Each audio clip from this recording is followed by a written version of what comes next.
इस क्वेश्चन में कहा गया कि find the reading of spring balance shown in figure.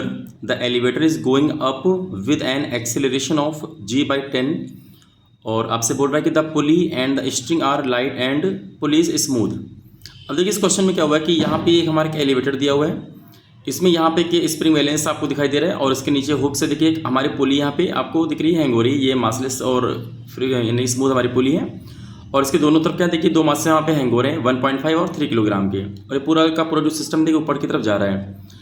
अब इसमें पूछा गया कि कितना इसमें रीडिंग आएगा, यानी कि किलोग्राम में आप जानते हैं कि स्प्रिंग बैलेंस हमारा केजी में रीड करता है, तो हमको कुल मिला के केजी में निकालना है।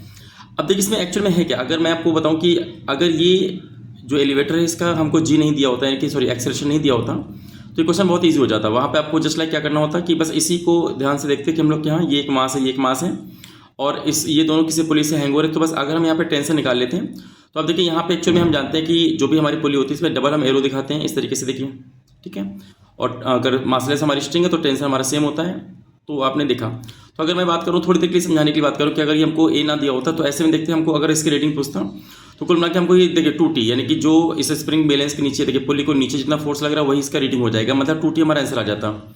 अभी भी देखिए आंसर वही आएगा, बट यहाँ पे क्योंकि यहाँ पे थोड़ा काम एक्स्ट्रा क्या हो गया कि हमारी जो ये एलिवेटर है ना ये किसी न किसी एक्सेलरेशन से ऊपर मूव कर रहा है, तो इससे क्या होगा कि हमारा पूरा सिस्टम यानी कि स्प्रिंग बैलेंस और ये पुली देखिए भी ऊपर क्या होगी उसी एक्सेलरेशन से मूव करेगी।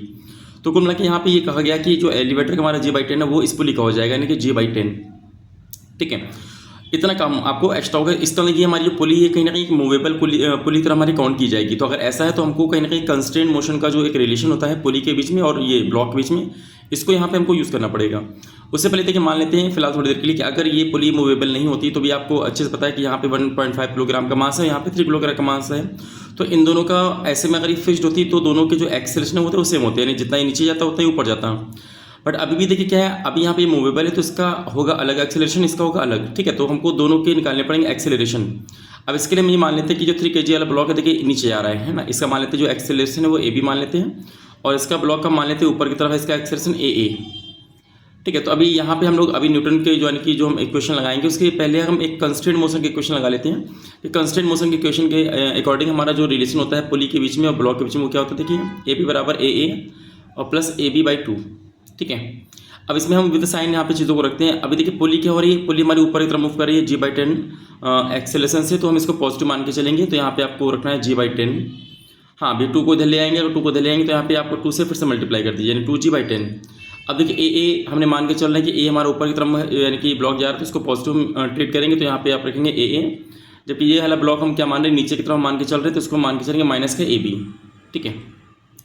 अब इसको अगर चाहेंगे तो आप इसको 2 से कट कर देंगे तो ये आपका कुल मिला के आ जाएगा कि g/5 = AA माइनस का AB। अब इसको देखिए क्वेश्चन नंबर फर्स्ट मान लीजिए आप।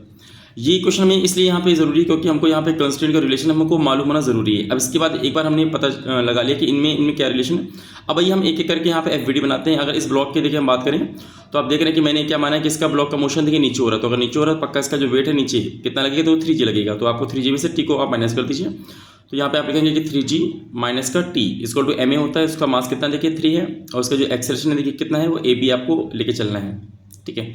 ये आपका जस्ट लाइक पहले की तरह यूज़ करना है जैसे आप नॉर्मल केसेस में करते हैं।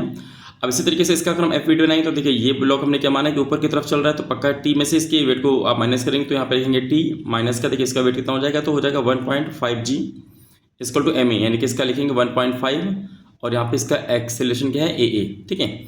अब अगर मैं इन दोनों को अगर ऐड कर दूँ देखिए यहाँ पे T माइनस का ये पॉजिटिव कैंसिल हो जाएगा, यहाँ पे क्या आएगा देखिए यहाँ पे 3G में से इसको माइनस करेंगे तो आएगा 1.5G और इसमें हम ऐड करेंगे तो कहीं ना कहीं कितना आ जाएगा देखिए यहाँ पे आएगा 3AB प्लस में देखिए 1.5 AA।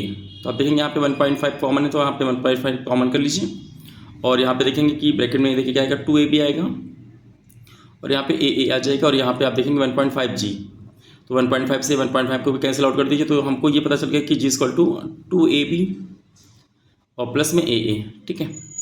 अब इसके बाद क्या करना है देखिए यहाँ पे हमको किसी एक की निकाल लेना है, AB निकाल लीजिए चाहे AA, क्योंकि इसके बाद हमको इजीली मालूम चल जाएगा कि हमारे स्ट्रिंग में टेंशन कितना है। और टेंशन निकालने में देखिए जो 2T हमारा देख रहे हैं पुली के नीचे 2T लग रहा है वही इसका एक कहीं ना कहीं रीडिंग आ जाएगा, वो भी हमको ग्राम में निकालना, तो कहीं ना कहीं T को हमें T तो हमारे देखिए फोर्स के फॉर्म में आएगा, उसको हम G से डिवाइड करके इसका वैल्यू हम kg में निकाल लेंगे, ठीक है।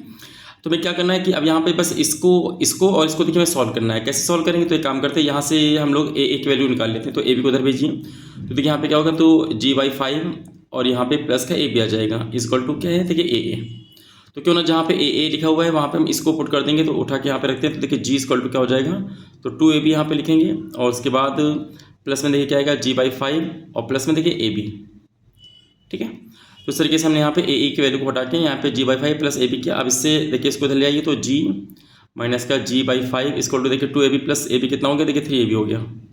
अब यहाँ पर अगर एलसीएम लेंगे तो हमारा 5 एलसीएम होगा, तो 5g में से g गया तो 4g इक्वल टू देखिए कितना आ गया, तो 3ab आपका निकल के आ गया। तो यहाँ से हम ए बी निकाल लेते हैं, तो देखिए ए बी कितना आ गया, तो ए बी आपका निकल के आ जाएगा कि 4g अपॉन में देखिए कितना आएगा 15। ठीक है, तो इस तरीके से आपने ये मालूम कर लिया कि हाँ इस वाले ब्लॉक का कितना है एक्सेलरेशन। अब इसके बाद अगर ए बी आपको निकल के आ गया, तो यहाँ पे इस इक्वेशन से हम टेंशन निकाल लेंगे। तो आप जानते हैं कि 3g माइनस का t इक्वल टू कितना है, देखिए 3ab आपका लिखा हुआ है 3ab। तो एक काम करते हैं, सीधे यहाँ पे b मत निकालिए, यहाँ पे जो 3ab है ना, देखिए यहाँ पे जो 3ab मैंने निकाला उठा के इसकी वैल्यू को 4g/5 को यहाँ पे डायरेक्टली लिख सकते हैं। तो यहाँ पे आप देखेंगे कि 3g माइनस का t इक्वल टू 3ab की वैल्यू क्या है, देखिए 4g/5 आपको दिखाई दे रही है।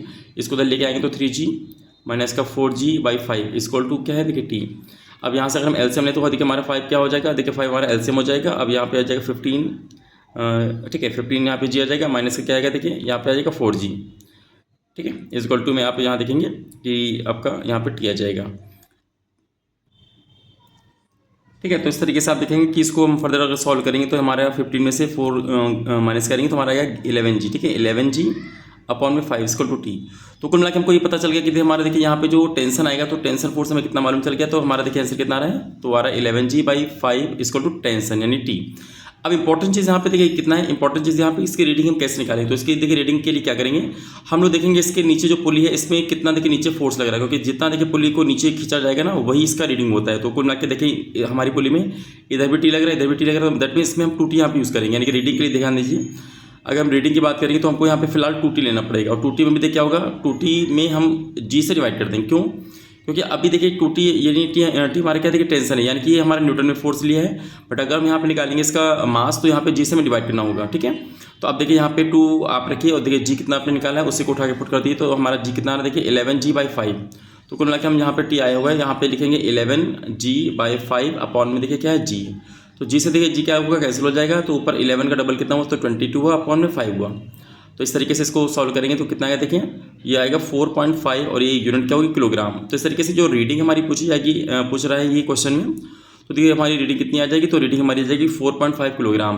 तो इस क्वेश्चन को थोड़ा सा आपको ध्यान देना, क्योंकि इस क्वेश्चन में वैसे जो नॉर्मली आप एनएलएम के क्वेश्चन करते हैं वहाँ पे तो उसको बनाना ही, बट यहाँ पे क्योंकि स्प्रिंग सॉरी ये कैसा है, ये मूवेबल पुली का कॉन्सेप्ट आ गया है, इसकी वजह से पहले आना आपको कंस्ट्रेंट मोशन का यूज़ करके एक रिलेशन बनाना होगा। उसके बाद एक वैल्यू उठा के इस क्वेश्चन में रखेंगे, तो वहाँ से कोई भी एक आप चाहे ए बी निकाल लीजिए, चाहे ए निकाल लीजिए, जिससे टेंशन आराम से आपका निकल जाएगा। उसके बाद फिर आपको रीडिंग के लिए आपको डबल यहाँ पे टी यूज़ करना है और वही हमारा आंसर हो जाएगा।